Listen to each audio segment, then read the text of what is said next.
Alam mo ba na bago naging higante sa mga smartphone, TV at microchip ang Samsung, nagsimula muna sila noong 1938 bilang isang maliit na tindahan na nagbebenta ng tuyo, noodles at prutas sa Korea.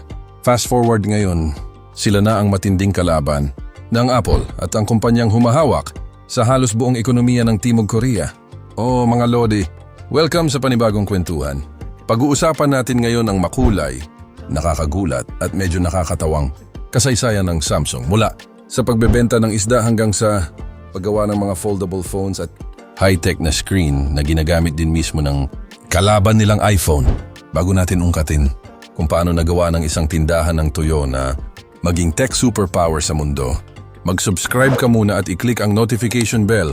Libre lang to, mas mabilis pa sa pag-charge ng fast charger, promise. Yung kwento ng Samsung ay nagsimula noong 1938 sa ilalim ng tagapagtatag nitong si Lee Byung-chul.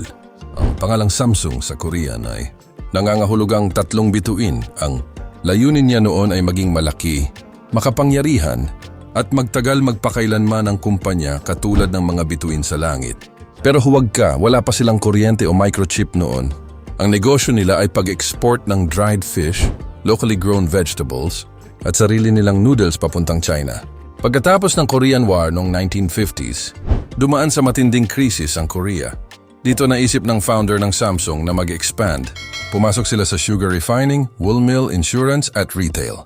Parang kung sa Pilipinas, isipin mo na lang na ang paborito mong tindahan ng sari-sari store biglang bumili ng bangko at mall. Pero noong late 1960s lang opisyal na pumasok ang Samsung sa mundo ng electronics. Ang kauna-unahang electronic product na ginawa nila noong 1970, isang black and white television. Kahit simpleng TV lang yun noon, mabilis itong bumenta sa Korea at naging signal na handa na silang sakupin ang bahay ng bawat pamilya. Pagpasok ng 1980s, nagsimulang mag-invest ang Samsung sa semiconductors o yung mga microchip na utak ng lahat ng gadgets ngayon. Dito rin nila ginawa ang kauna-unahang mobile phone nila noong 1988, ang SH100. Pero plot twist, sobrang pangit at bulok ng quality nito kumpara sa Motorola noon. Konti lang ang bumili at halos ihagis ng mga tao ang phone dahil palaging napuputol ang tawag. Dito pumasok ang pinaka-legendary na bahagi ng kasaysayan ng Samsung. Noong 1993, ang bagong chairman na si Lee Kun-hee ay nagalit sa mababang kalidad ng mga produkto nila. Inipon niya ang libo-libong empleyado sa labas ng pabrika. Naglabas ng higit 150,000 na piraso ng mga palpak na telepono at ipinasunog at ipinagiba ang mga ito sa harap ng lahat gamit ang martilyo. Ayon sa kwento, sinabi pa ng chairman sa kaniyang mga empleyado, "Palitan niyo ang lahat sa kumpanyang ito. Maliban sa inyong asawa at mga anak." Yun ang naging malaking turning point. Mula noon, bawal na ang mukhang murang produkto. Quality na ang naging numero 1 utos sa buong kumpanya. Pagpasok ng taong 2000s, nagsimula ng mamamayagpag ang Samsung. Sila ang naging pambansang brand ng mga TV, washing machine at refrigerator sa buong mundo.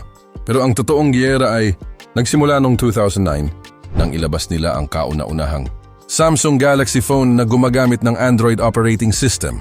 Dito na ipinanganak yung iconic na Galaxy S series noong 2010. Dito rin nagsimula ang walang katapusang bardagulan sa pagitan ng Apple at Samsung.